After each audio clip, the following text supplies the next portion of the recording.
So we have Morey Haber, who is CTO and CISO of Beyond Trust. We have Max Heinemeyer, Director of Threat Hunting at Darktrace, and Darran, who right now is fellow analyst at KuppingerCole. And so welcome, and let's get started. And so maybe all three of you make a very quick introduction and maybe start with one initial statement around your perspective on zero trust before we then jump into the discussion. And we will run more or less the full 20 minutes. So we tried a little chunk out of the break, so to speak. But let's get started. Morey, do you want to start, then Max, then Darran? Hi, as introduced, Morey Haber, CTO and CISO for Beyond Trust.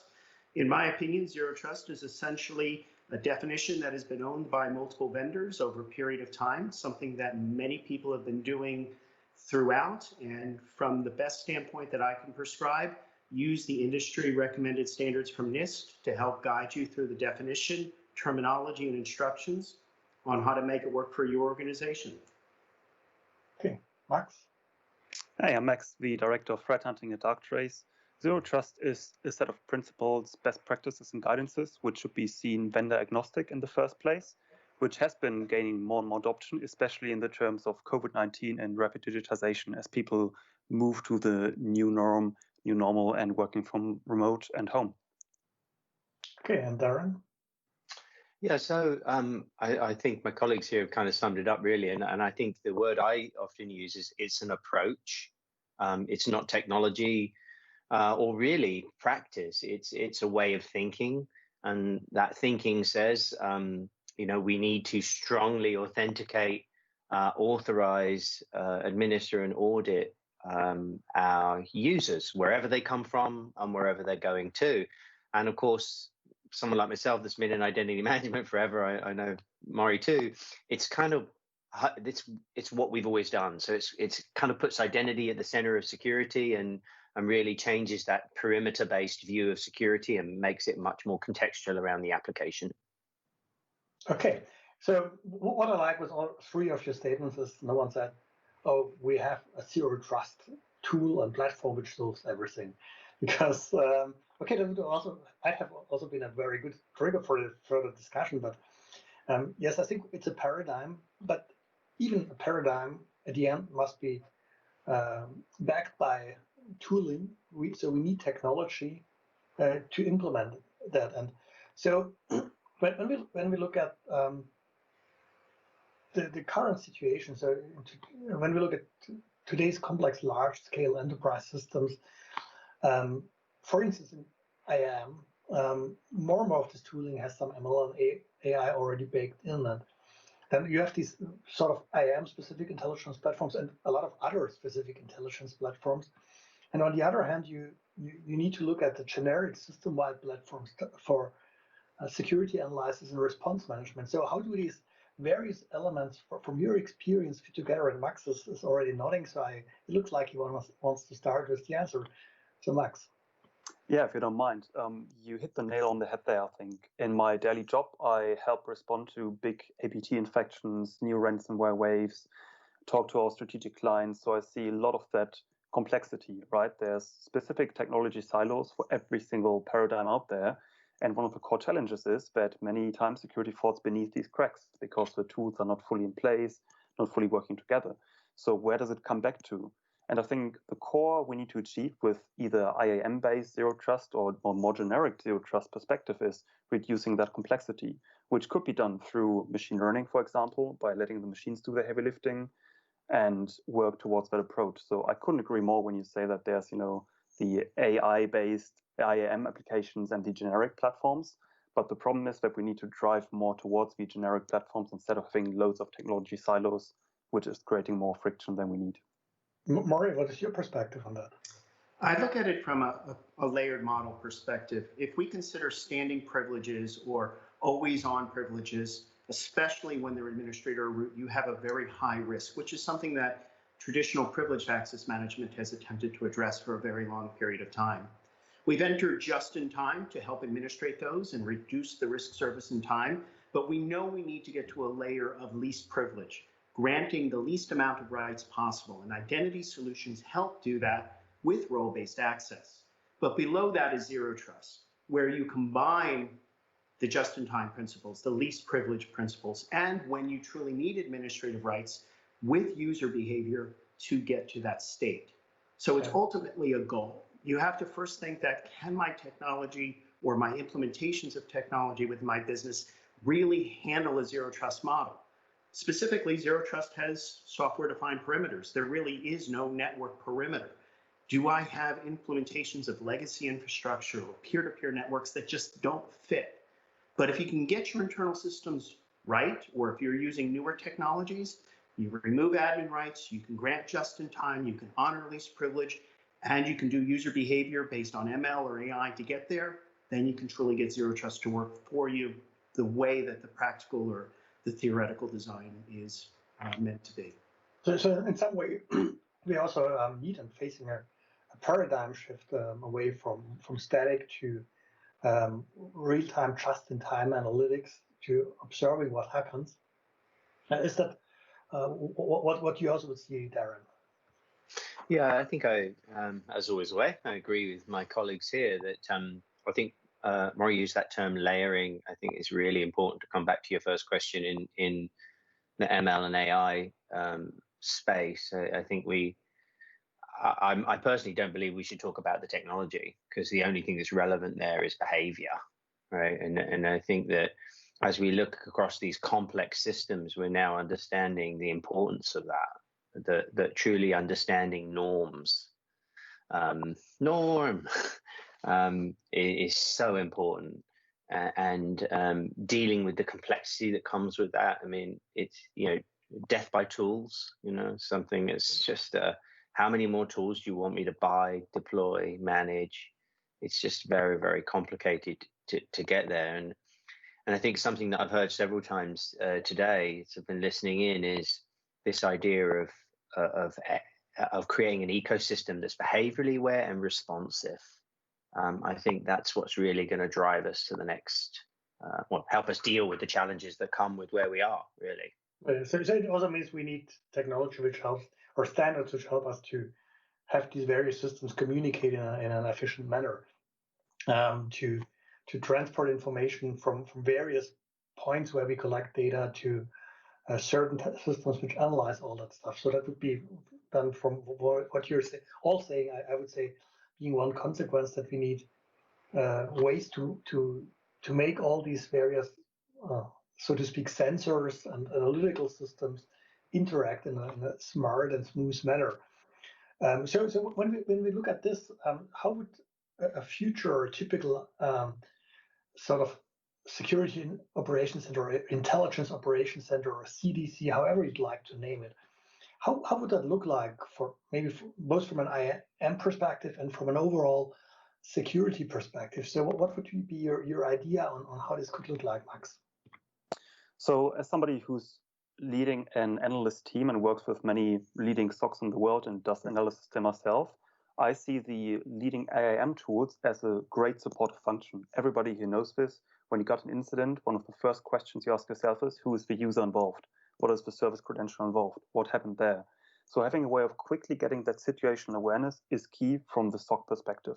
I don't want to live in the IAM tool. I just want in my analysis tool, which could be a SOAR, a SIM, an NTA, an EDR, whatever my leading tool is.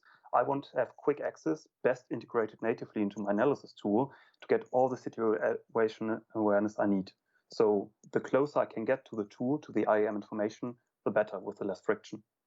So IAM needs to deliver more and easy accessible and well structured information at the end of the day, Darran. Yeah, I definitely agree with that. I mean, it's about context, and I'm really fascinated by what Max does for a living, right? That notion of threat intelligence and research is such a critical part of what's happening nowadays, because the indicators of compromise are extensive, right? I mean, am I in the middle of being owned right now? Is this nefarious? What's, some poor soul, and it's Max and his team, have to work that out, right? And the impetus that's coming to them, the inputs that are coming to them are so varied these days. You need context, right? Who is a person? What else do they have access to? I mean, that's something. I mean, gee, how important, right? If we see an indicator of compromise for Darran right now, what else could potentially be in play? How quickly can you get that information? And I guess we've been talking about this forever. These things have to come together and be shared. And I think that's often not been the case in the way the tools are designed. So hopefully that's part of the future we're looking towards. I think we have also one other. So first, I see from an analyst perspective, I see a couple of areas, and I don't want to name any vendors here, but where really aggregation of information and also distribution of information is really improved. That is, I think there's really more than silver light on the horizon. There are solutions coming up, and things are getting better. Even while we clearly have to look at standards, etc. And the other thing which clearly helps us and benefits us is that we got much better in APIs and exposing data over the past years, and that we have more power to work on huge amounts of data than we ever had before. I think that helps us in that space. So, Morey, what is your perspective here? Similar to being the last speaker in all this commentary, I agree with my peers. I do think there is an interesting gap, however, to Martin, your point, and that is the APIs. While we do have good standards like SCIM for identity, there are very few standards or similar types of API calls or even protocols for the exchange of context information. So vendors are left building custom integrations per vendor for AI, ML, for user behavior. And that is a gap that still needs to be filled, that there can be a centralized communication repository or communications protocol that is an open standard where you can query different systems for their knowledge or their current behavior or their current attributes to help make those context decisions. Until something like that evolves into the foray, we are basically left with vendors having partnerships and custom integrations with varying degrees of attributes that can be used as a part of that context model. So I think we're at the beginning of this, and it shows a lot of promise, but I'm looking forward to seeing some types of industry standards to help make the communication paths smoother between every vendor. And data models will become very challenging, because if you look at just devices and network and identity related information, we have in some way different data models. And so, yes, it will be challenging. So let's look at, in the interest of time, we don't have that much time anymore, maybe at a totally different aspect of the entire thing. So when we look at how this all is evolving, also with work from home, cloud first, DevOps and DevSecOps, and so on, how will or how must security and security organization change? So where does security, but do the tools fit in? Who should own the tools? So how should this organization look like? And maybe Morey, you start this time. So this is the first one. Sure. The work from home problem, or our new normal, however you want to look at it, has helped Zero Trust in a way that software-defined perimeter is now us at home. We can't control our home networks. We, as people, can control our home networks. The business cannot. The business cannot control our Wi-Fi or any of the other attributes like someone else working for a different company on the same Wi-Fi network at home. Our spouses, our loved ones, even our kids doing schoolwork. So with that in mind, we're now able to take the Zero Trust model and apply it to the endpoints that we can manage and implement best practices for them to connect back into the organization with just-in-time controls and least privilege, or to all the cloud resources which are accelerating, especially in terms of security, to manage those endpoints. Because having a device and just turning on and connecting VPN to get policy or antivirus or updates is not very efficient. Powering on and connecting to the cloud is quite efficient, because as soon as it can connect, it can do all of the security management that's needed. The concepts of Zero Trust, when applied to that, really help accelerate the management, the connectivity of applications, and even the users when they're using cloud resources. Darran? Yeah, I think to maybe answer that specific question, who owns the tools here?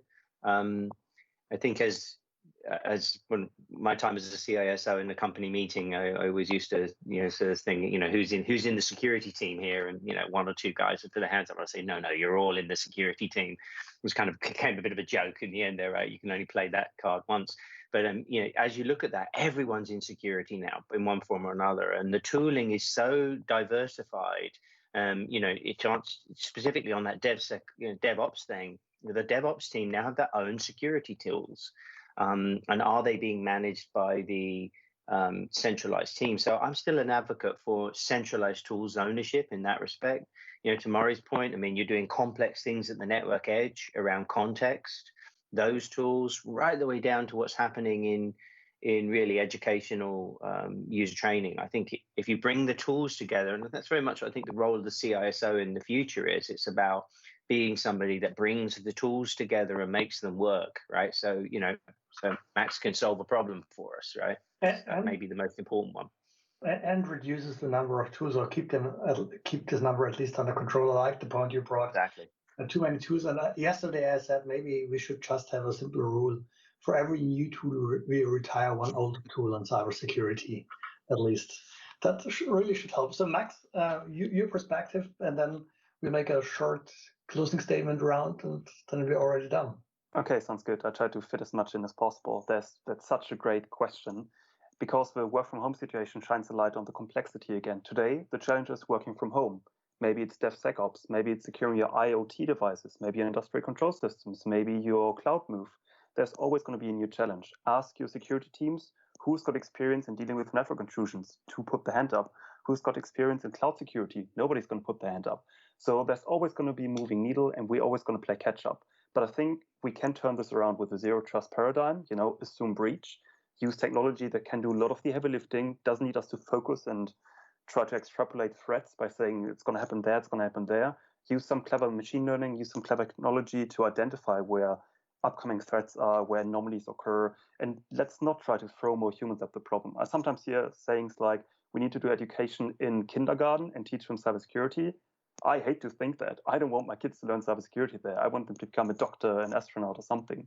So I'm very focused on technology. I think that's going to be one of our avenues out of this issue, hopefully. Okay, so very short closing statements of each of you, maybe one simple advice in a single sentence or a single word to the audience on what to do first when it comes to zero trust and all the related challenges we've discussed. Max, do you want to start? Then Darran, then Morey? Sure. My advice is think about what you understand as zero trust and what you want to get out of this. So is it the assume breach mentality? Is it the we need to implement work from home? What does it mean for you? And then look technology agnostic for the right principles and paradigms, and then look for potential tooling. Okay. So work your way down. Darran? Yeah, I agree with that. I think it's see zero trust for what it is. It's an approach and a shift in thinking, and use that thinking to drive the overall architecture. It really isn't about tools. We've got great tools to come, and I do agree with Max that people can't fix a lot of the problems that are coming. But see it for what it is, a different way of thinking, and that puts identity at the center, and make that your goal. Okay, Morey, short statement. Agree with my colleagues. Zero trust is a goal that we should all strive to, but there are very practical steps that you can do to get there, like removing standard privileges, making sure you can document and remove all unnecessary admin rights, getting people to least privilege, doing just in time. Follow the path down to no one is trusted unless explicitly granted, and it'll help you get to the model. Okay, perfect. Thank you to all the three of you. Thank you to everyone listening to us. And back to Berthold.